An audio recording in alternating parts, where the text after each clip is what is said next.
Assalamualaikum warahmatullahi wabarakatuh.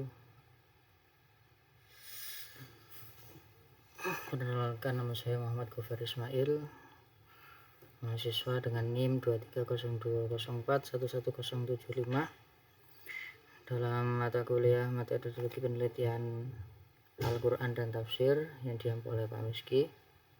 Di sini untuk melengkapi tugas akhir, saya akan melakukan presentasi mengenai calon proposal penelitian saya. Adapun proposal penelitian saya dengan judul Studi Komparatif Ayat 56 Surat Al-Ahzab dalam penafsiran kontemporer. 2. Studi kitab Tafsir Al-Munir dan Tafsir Al-Azhar. Ini memiliki 6 komponen subbab. Yang pertama, subbab pertama yaitu tentang latar belakang penelitian. Saya mengambil judul ini dengan memfokuskan penelitian saya pada sebuah fenomena yang terjadi di Indonesia, yaitu majelis sholawat. Fenomena majelis sholawat selama ini dipahami sebagai fenomena keagamaan umat Islam yang terfokus yang berasal dari ayat-ayat yang mengandung perintah bersolawat, yaitu salah satunya adalah ayat 56 surat Al-Ahzab. Ini mengapa penting untuk dibahas, karena majelis sholawat adalah sebuah fenomena yang belum pernah terjadi di masa-masa sebelumnya atau bahkan di zaman Rasulullah. Majelis sholawat hadir sebagai simbol dakwah di tengah era disrupsi dakwah Islam di Indonesia. Majelis sholawat adalah sebuah fenomena keagamaan yang di situ hadir di saat semangat untuk melakukan kegiatan keagamaan secara individual telah menurun. Majelis sholawat hadir sebagai acara kolektif, yaitu merangkul semua orang untuk menjalankan perintah yang terdapat dalam surat Al-Ahzab ayat 56. Ayatnya demikian. Bismillahirrahmanirrahim. Ya ayyuhalladzina amanu shollu Bismillahirrahmanirrahim. Innallaha wa malaikatahu yusholluna 'alan nabi. Ya ayyuhalladzina amanu shollu 'alaihi wa sallimu taslima. Ayat di situ ada perintah berupa shollu wa sallimu. Kemudian urgensi dalam judul saya yang memuat penafsiran kontemporer adalah para penafsir kontemporer ini dianggap sebagai peneliti yang layak untuk mengaji fenomena ini. Kenapa demikian? Karena peneliti kontemporer atau mufasir kontemporer merupakan mufasir yang memiliki pendekatan yang mirip dengan karakter masyarakat modern. Dalam hal ini paling ketara adalah di dalam Tafsir Al-Munir dan Al-Azhar. Di dalamnya beliau-beliau ini menggunakan pendekatan dan metode yang menurut masyarakat modern relevan dengan kegiatan majelis sholawat. Oleh karena itu penting untuk dibahas mengenai majelis sholawat dalam pandangan beliau-beliau yang saya telah sebutkan tadi. Untuk rumusan masalah menempati subbab yang kedua. Di dalamnya terdapat 2 poin. Yang saya ajukan adalah bagaimana penafsiran Wahbah Zuhaili sebagai mufasir dari penulis dari kitab Tafsir Al-Munir, dan Buya Hamka yang bernama lengkap Haji Abdul Karim Malik Amrullah, yang tak lain adalah seorang penulis Tafsir Al-Azhar, terkait ayat yang akan saya bahas, yakni tentang perintah sholawat.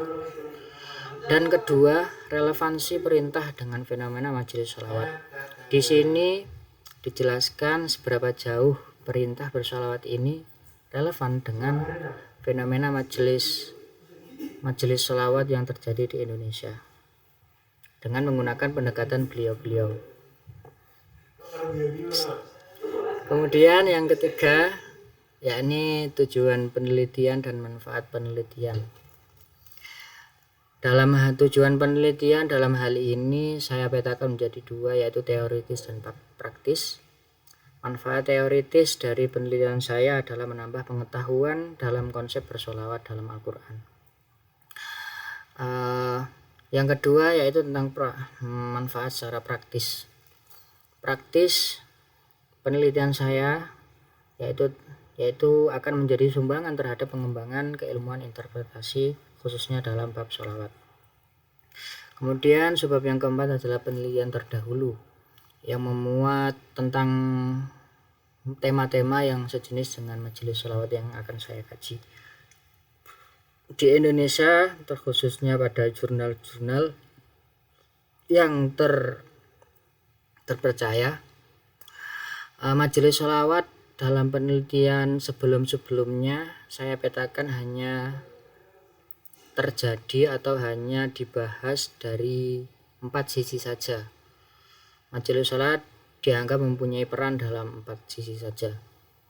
Yang sisi pertama yaitu disebutkan dalam aspek agama. Aspek